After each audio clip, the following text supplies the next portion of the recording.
ប្រធានាធិបតី Trump ធ្វើជាម្ចាស់ផ្ទះកិច្ចប្រជុំពហុភាគីជាមួយមេដឹកនាំអឺរ៉ុបនិងអ៊ុយក្រែនដើម្បីជំរុញសន្តិភាព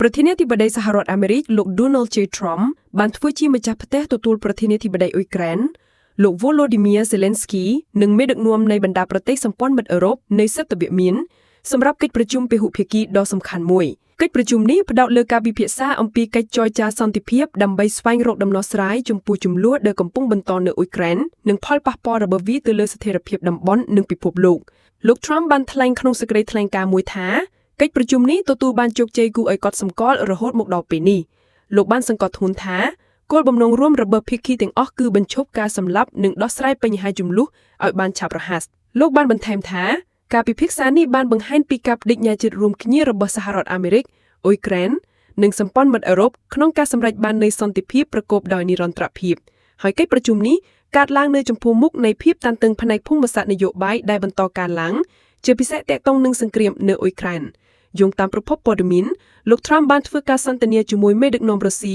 លោក Volodymyr Putin និងបានទទួលការយល់ព្រមជាគោលការណ៍ពីលោក Putin ដើម្បីចាប់ផ្ដើមកិច្ចចរចាសន្តិភាពការសន្ទនាទូរស័ព្ទរវាងលោក Trump និងលោក Putin ត្រូវបានគេរាយការណ៍ថាមានរយៈពេលជិត1ម៉ោងកន្លះដោយផ្ដោតលើការស្វែងរកមធ្យោបាយបញ្ចប់ជម្លោះលោក Trump ក៏បានធ្វើការសន្ទនាជាមួយមេដឹកនាំអឺរ៉ុបជាច្រើនរួមទាំងប្រធានគណៈកម្មការអឺរ៉ុបលោកស្រី Ursula von der Leyen ប្រធានាធិបតីបារាំងលោក Emmanuel Macron នាយករដ្ឋមន្ត្រីអ៊ីតាលីលោកស្រី Giorgia Meloni និងអតីតការបតីអាល្លឺម៉ង់លោក Friedrich Merz ដើម្បីសម្របសម្រួលជំហរលើបញ្ហានេះក្នុងកិច្ចប្រជុំពហុភាគីនៅសេតវមៀននេះមានគោលបំណងសំខាន់ចំនួន3 1. ជំរុញកិច្ចចរចាសន្តិភាពភាគីទាំងអស់បានបដិញ្ញាចិត្តរកដំណោះស្រាយសន្តិភាពដែលអាចទទួលយកបានសម្រាប់អ៊ុយក្រែននិងរុស្ស៊ីដោយផ្ដោតលើការបញ្ឈប់អំពើហិង្សានិងការកសាងស្ថិរភាពក្នុងតំបន់ 2. ពង្រឹងកិច្ចសហប្រតិបត្តិការអន្តរជាតិកិច្ចប្រជុំនេះបានបញ្ជាក់ពីសារៈសំខាន់នៃការសម្របសម្រួលរវាងសហរដ្ឋអាមេរិកនិងសម្ព័ន្ធមិត្តអឺរ៉ុប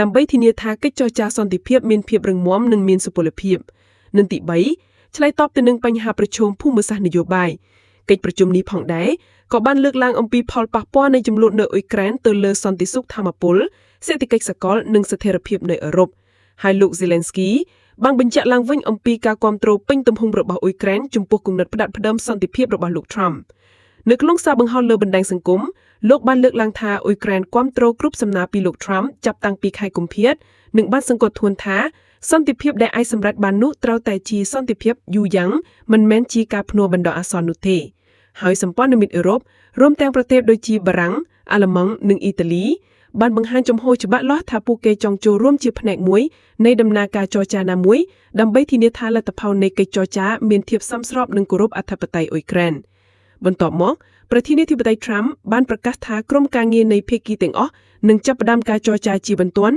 ដើម្បីឈានទៅរកកិច្ចព្រមព្រៀងឈប់បាញ់និងការដោះស្រាយជម្លោះលោកបានស្នើឲ្យមានកិច្ចប្រជុំបន្តបន្ទាប់នៅទីក្រុង Washington និងទីក្រុងផ្សេងទៀតដើម្បីរក្សាសន្ទុះនៃការពិភាក្សាលើពីនេះលោក Zelenskyy ក៏បានក្រុងជួបជាមួយអនុប្រធានាធិបតីសហរដ្ឋអាមេរិកលោក J.D. Vance និងរដ្ឋមន្ត្រីការបរទេសលោក Marco Rubio នៅឯកិច្ចប្រជុំកំពូលការពារជាតិនៅទីក្រុង Munich ដើម្បីបន្តការពិភាក្សាលើបញ្ហាសន្តិភាពកិច្ចប្រជុំពហុភាគីនេះបានបង្ហាញពីការបដិញ្ញាចិត្តរបស់សហរដ្ឋអាមេរិកអ៊ុយក្រែននិងសម្ព័ន្ធមិត្តអឺរ៉ុបក្នុងការស្វែងរកសន្តិភាពប្រកបដោយនិរន្តរភាពទោះបីជាបញ្ហាប្រឈមនៅតែមានច្រើនជាពិសេសក្នុងការសម្របសម្រួលជាមួយរុស្ស៊ីនិងការដោះស្រាយផលប៉ះពាល់នៃជម្លោះក៏ដោយក៏កិច្ចប្រជុំនេះបានបង្កើតមូលដ្ឋានគ្រឹះសម្រាប់ការចរចាបន្តលោក Trump បានបញ្ចប់សេចក្តីថ្លែងការណ៍របស់លោកដោយអំពាវនាវឲ្យមានសន្តិភាពនិងការបញ្ឈប់អំពើហិង្សាដោយជូនពរឲ្យប្រជាជននៃអ៊ុយក្រែននិងរុស្ស៊ីទទួលបានសន្តិភាពការខិតខំប្រឹងប្រែងនេះត្រូវបានគេមើលឃើញថាជាជំហានដ៏សំខាន់មួយ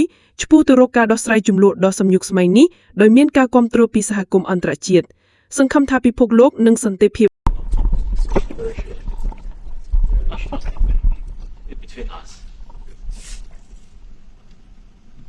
Well, thank you very much. It's an honor to have the President of Ukraine with us. We've had a lot of good discussions, a lot of good talks, and I think progress is being made, very substantial progress in many ways. We had a good meeting, as you know, just a short while ago with the President of Russia, and I think there's a possibility that something could come out of it, and today's meeting is very important. We have, I guess, the 7 very powerful leaders from Europe, and we're going to be meeting with them right after this meeting. And thank you very much for being here. Thank you so much, Mr. President. If I can, first of all, thank you for invitation and thank you very much for your efforts, personal efforts to stop killings and stop this war. Thank you. And using this opportunity, many thanks to your wife, First Lady of the United States. She sent a letter to Putin about our children, adopted children, and my wife, First Lady of Ukraine. She gave the letter. It's not to you, to your wife. Oh, I want it. Yeah. So we are saying this sensitive topic. Yeah. Yes, please. And thanks to our partners and that you supported this format. That after our meeting we can have leaders who are around us: UK, France, Germany, Italy, Finland, EU, NATO. I mean, all partners around Ukraine supporting us. Thanks to them and thank you very much for invitation. Thank you very much for being here. President Trump. Yes, Peter, go Thank ahead. you, President Trump. So, President Zelenskyy, you say in a post on X today, Russia must end this war, which it itself started. President Trump, you say President Zelenskyy of Ukraine can end the war with Russia almost immediately if he wants to. Which is it? Yeah, I think that's true. I think we're going to have a meeting. I think if everything works out well today, we'll have a trilat. And I think there will be a reasonable chance of ending the war when we do that. And is this the end of the road for American support for Ukraine? Is today's meeting deal or no deal? I can never say that. It's never the end of the road. People are being killed, and we want to stop that. So I would not say it's the end of the road. No, I think we have a good chance of doing it. It's been almost 4 years now that a lot of people were killed last week. A lot of people last week. I mean, millions of people killed, but a lot of people last week for whatever reason. A big number, a lot of soldiers, on both sides. And I know the president, I know myself, and I believe Vladimir Putin wants to see it ended. And as you met with Putin on Friday, today you've got President Zelenskyy here. As you listen to Russia and Ukraine, which side has the better cards? Right Well, I don't want to say that. I'm just here to be, look, this isn't my war. This is Joe Biden's war. He's the one that had a lot to do with this happening, and we want to get it ended. And we want it to end good for everybody. We want it to end good. The people of Ukraine have suffered incredibly. President Zelenskyy, are you prepared to keep sending Ukrainian troops to their deaths for another couple years, or are you going to agree to redraw the maps? Thank you for your question. So, first of all, we live under each day attacks. That today have been a lot of attacks and a lot of wounded people, and the child was dead, small one year and a half. So we need to stop this war, to stop Russia, and we need support American and European partners. And we will do our best for this. So, and I think we show that we are strong people, and we supported the idea of the United States, personally of President Trump, to stop this war, to make a diplomatic way of finishing this war. And we are ready for trilateral, as President said. This is a good signal about trilateral. I think this is very good. Thank you. Mr. President,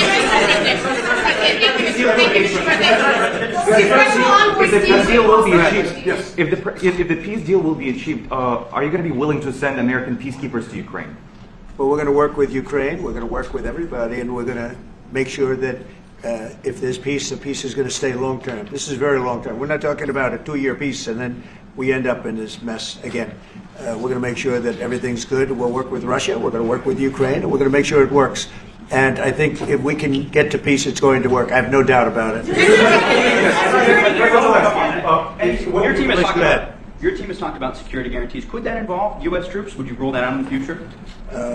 We'll let you know that maybe later today. We're meeting with 7 great leaders of great countries also, and we'll be talking about that. They'll all be involved, but there'll be a lot of help. When it comes to security, there's going to be a lot of help. It's going to be good.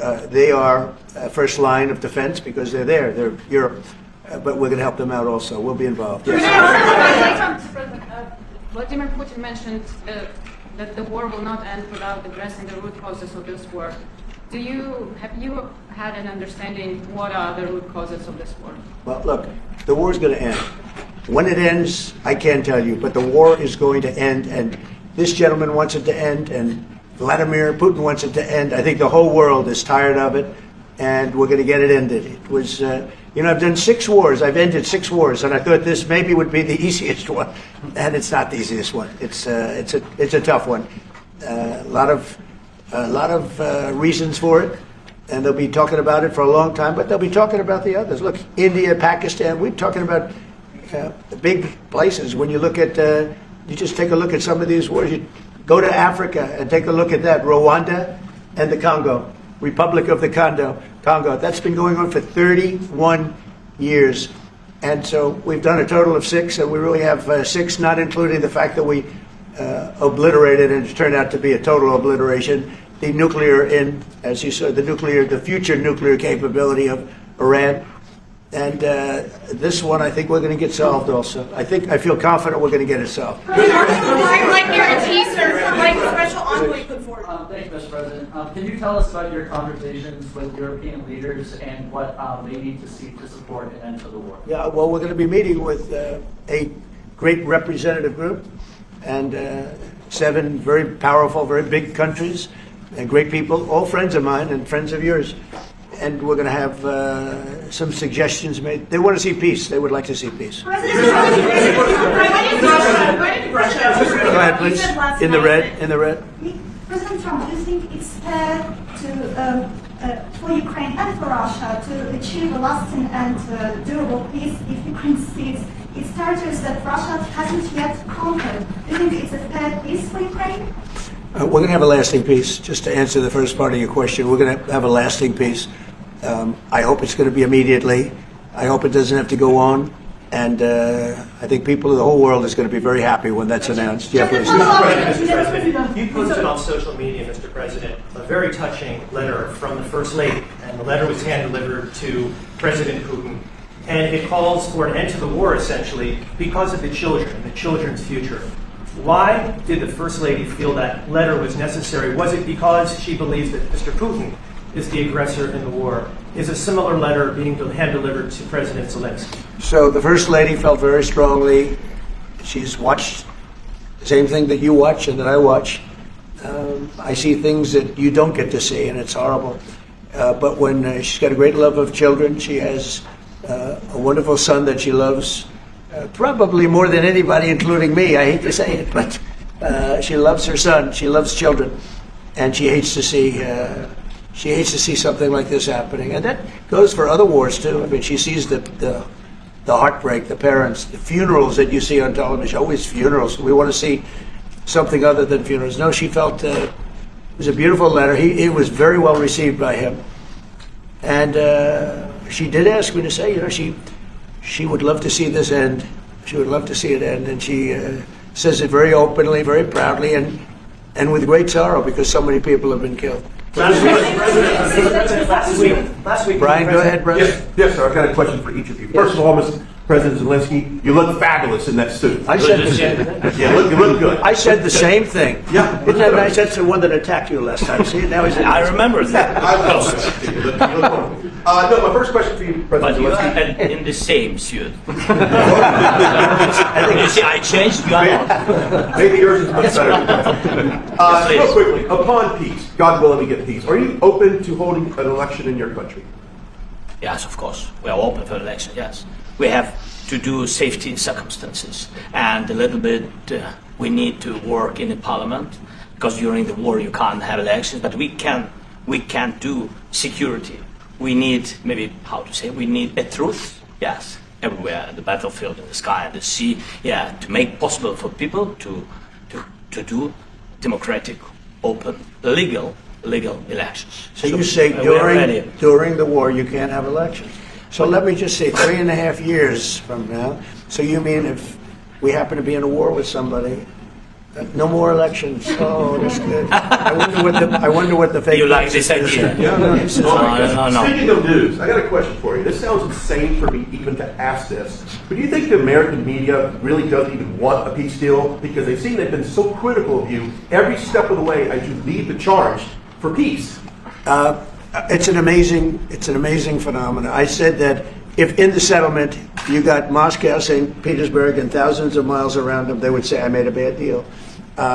The level of hatred and animosity is incredible. Not with all. I mean, we have great people up here. We also have terrible people up there that I think are told what to say.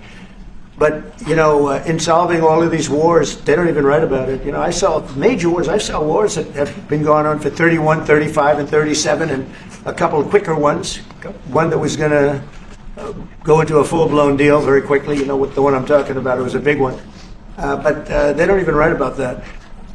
No matter what I do, no matter what, and this is not anything to do with you. It's probably to your advantage in a certain way. But no matter what I do, no matter what deal I make, from my standpoint, you'll come out good.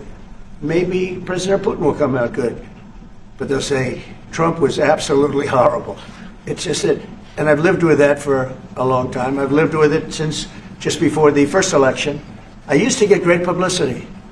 Now I get the worst publicity anyone's ever gotten in office, but I won in a landslide, so that people understand. They're the only ones that count, ultimately. But I've also had great reporters. I've had journalists that are very good. But it's very sad when you do the right thing. As an example, they said, because of the fact that Vladimir Putin came to American soil, this was a tremendous defeat for Donald Trump. No, it was really wonderful that he did it. It was a hard thing for him to do, to be honest with you. It was the opposite of what they said. But they said it. Now, if he didn't come, they'd say that was also bad for Trump. Yeah, there's no way. And there's just a great dishonesty of the press, and I think that's why it's lost its credibility. Its credibility is at an all-time low. We have a thing going on right now in D.C. We went from the most unsafe place anywhere to a place that now friends are calling me up, Democrats are calling me up, and they're saying, sir, I want to thank you. My wife and I went out to dinner last night for the first time in 4 years. And Washington, D.C. is safe. And you did that in 4 days. I'll tell you, it's safe. I had another friend of mine. He has a son who's a great golfer. He's on tour. And he came in fourth yesterday in the big tournament where Scotty Scheffler made the great shot. And he said his son is going to dinner in Washington, D.C. tonight. I said, would you have allowed that to happen a year ago? He said, no way. No way. He said, what you've done is incredible. And I think the people realize it. But the press says, he's a dictator. He's trying to take over.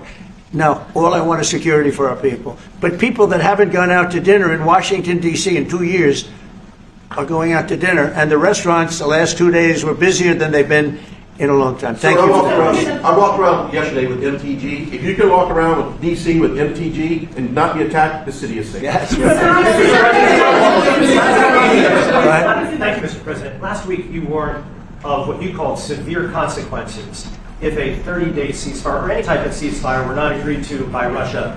Will there be severe consequences? Does that change because of I don't think you need a ceasefire. If you look at the 6 deals that I settled this year, they were all at war. I didn't do any ceasefires. And I know that it might be good to have, but I can also understand strategically why, one country or the other wouldn't want it. You have a ceasefire and they rebuild and rebuild and rebuild, and, maybe they don't want that. But if you look at the 6 deals that we made peace and long-term, long-running wars, I didn't do any ceasefires. I like the concept. I like the concept of a ceasefire for one reason, because you'd stop killing people immediately, as opposed to in 2 weeks or 1 week or whatever it takes. But we can work a deal where we're working on a peace deal while they're fighting. They have to fight. I wish they could stop. I'd like them to stop. But strategically, that could be a disadvantage for one side or the other. But all of these deals I made without even the mention of the words ceasefire. Can you explain the decision to offer Ukraine Article 5-like security guarantees, but stop short of pushing for their full membership? Yeah, well, we haven't done anything on that yet. If you look back and you go back long before President Putin, it was always a statement that they would never allow Ukraine into NATO. So that was a statement that was made, but we haven't discussed any of that yet. We're going to be discussing it today, but we will give them very good protection, very good security. That's part of it. And the people that are waiting for us, I think they're very like-minded. They want to help out also. Thank you, President. Thank you, President Trump. The United States has already given hundreds of billions of dollars to this war effort in Ukraine. Biden. At best, it is a stalemate, and the killing continues. So, President Trump, how much more is the United States willing to give Ukraine? And President Zelensky, how much more do you want? Well, I'll start off just by saying we're not giving anything now. We're selling weapons. This is something before, I guess the number is well over $300 billion. That was under Joe Biden, a corrupt politician, not a smart man, never was. By the way, go back 40 years. He was not a smart man 40 years ago either. But now he's in particular bad. This was done by a corrupt administration that shouldn't have been in. And frankly, if the right results of the election were given, if I were president, this war would have never taken place, and he would have been very happy because he would have liked to have seen. I mean, they went through hell. He went through hell. This war would have never happened, and the people that were killed, a couple of million people, a lot of people with soldiers and everything else, and the people that have been displaced and forced into other areas and other countries because of what's happened, none of that would have happened. And I'm just saying that he was a horrible president, whether it was the borders or this. He was just a horrible, corrupt president. Mr. President, You want to answer? I can't. Thanks so much. So first of all, we have possibility now to buy weapon from the United States. We are thankful for this program and this opportunity. We are thankful for Europe. They pay for this. And through NATO program, for example, Pearl and etc., we have some programs where we can have some money to finance this. And this is a part, I think, it's not a part for the war and to defend us. It also will be a part for security guarantees, to strengthen our army, to rearm Ukrainian army. This is very, very important. And it depends how much money we need to rearm. For example, the question of air defense, we spoke about it with President Trump, and I'm happy that we have now bilateral decisions and we work on it with production, American production. Nobody in Europe has so many air defense like Patriots, for example. We need it very much, and this is also about defending. And I think, I think the good news, we make the best military equipment in the world by far. You mentioned the Patriots. How good are they? Systems. We have systems, they're literally 100% foolproof. And it's really like shooting two bullets, two bullets hitting each other in the air in a space like this. The chance is 100%. It's 99 to 100%. So we sell the equipment to NATO. And NATO does what, I don't know what the arrangement is that you have with, but I know that they want you to have the equipment. And we're getting the best equipment in the world, but they pay us for the equipment. Under Biden, it was just crazy what was going on. I believe the number is over 300. I think it could be $350 billion worth of equipment and money and everything else. And we've made more progress in settling this war in the last 2 months than they made in 4 years. They should have been settled a long time ago, but it should have never happened. Yeah, please. You pushed out on social media. All right, Brian, go first. You pushed out on social media about doing away with mail-in ballots and potentially electronic voting machines. Can you explain on that? How? Well, that's a very off-topic. Just really quickly, mail-in ballots are corrupt. Mail-in ballots, you can never have a real democracy with mail-in ballots. And we, as a Republican Party, are going to do everything possible that we get rid of mail-in ballots. We're going to start with an executive order that's being written right now by the best lawyers in the country to end mail-in ballots because they're corrupt.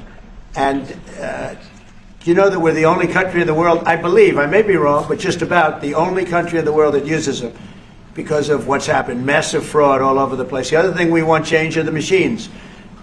For all of the money they spend, it's approximately 10 times more expensive than paper ballots. And paper ballots are very sophisticated with the watermark paper and everything else. We would get secure elections. We'd get much faster results. And machines, I mean, they say we're going to have the results in 2 weeks. With paper ballots, you have the results that night. Most people, many countries use paper ballots. It's the most secure form. So between paper ballots, very, very important, paper ballots, and I think maybe even more important, the mail-in voting. We're going to end mail-in voting. It's a fraud. If you have mail-in voting, even Jimmy Carter with his commission, they set it up. He said the one thing about mail-in voting, you will never have an honest election if you have mail-in. And it's time that the Republicans get tough and stop it because the Democrats want it. It's the only way they can get elected. Because with men and women's sports and with transgender for everybody and open borders and all of the horrible things, and now the new thing is they love crime. They're fighting me on the fact that I've made Washington, D.C. safe. We're not going to get mugged, beaten up, or killed like all the people you've been watching get so badly hurt. I'm glad, I hate to take your time on this, but I'm glad you asked me that question. We're going to stop mail-in ballots because it's corrupt. You know, when you go to a voting booth and you do it the right way and you go to a state that runs it properly, you go in, they even ask me. They asked me for my license plate, for identity. I said, I don't know if I have it. He said, sir, you have to have it. I was very impressed, actually. But it's very hard to cheat with mail-in voting. As you know what happens in California, it's so corrupt, where some people get 5, 6, 7 ballots delivered to them. Now, we got to stop mail-in voting, and the Republicans have to lead the charge. The Democrats want it because they have horrible policy. If you have mail-in voting, you're not going to have many Democrats get elected. That's bigger than anything having to do with redistricting, believe me. And the Republicans have to get smart. We're not going to have a country. I said for a long time at rallies, you need borders and you need free and fair elections. Those two things. Otherwise, you don't have. We have strong borders now. In 90 days, Mr. President, we didn't have 1, 0, 0 in 3 months. Not one person came in illegally into our country. In fact, even I find that hard to believe, but it's run by a little bit of a liberal group that put out the numbers, so I guess it's, but 0, 0, and 0. You go back a year ago, 2 years ago, 3, millions of people poured into our country. It was terrible. Thank you very much. What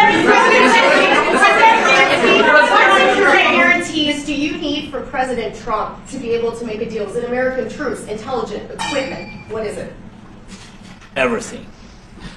Really, it includes two parts. First, strong Ukrainian army. That's what I began to discuss with your colleagues. And it's a lot about weapon and then people and training missions and intelligence. And second, we will discuss with our partners. It depends on the big countries, on the United States, on a lot of our friends. Mr. President, are you going to commit American troops to that NATO-like protection in order to get President Zelenskyy to a deal today? Well, I don't know if you define it that way, but NATO-like, I mean, we're going to give, we have people waiting in another room right now. They're all here from Europe, biggest people in Europe. And they want to give protection. They feel very strongly about it, and we'll help them out with that. I think it's very important. I think it's very important to get the deal done. You've been involved with the peacekeeping in Ukraine since your first day in the administration. What would you say to the Ukrainian people right now who are suffering under the Russian attacks and hoping that the American people will stand with them? Well, I know Ukrainian people. I've known many over the years. They're great people. They're smart. They're energetic. They love their country. I mean, they love their country, and we want to get this war ended. That's all I can do. I love the Ukrainian people, but I love all people. I love the Russian people. I love them all. I want to get the war stopped. Very important. Was there any aspect of your discussion with Vladimir Putin that left you disappointed? Look, we just spoke to, I was just telling the president, I just spoke to President Putin indirectly, and we're going to have a phone call right after these meetings today. And we may or may not have a trilat. If we don't have a trilat, then the fighting continues. And if we do, we have a good chance. I think if we have a trilat, there's a good chance of maybe ending it. But he's expecting my call when we're finished with this meeting. Thank you very much, everyone.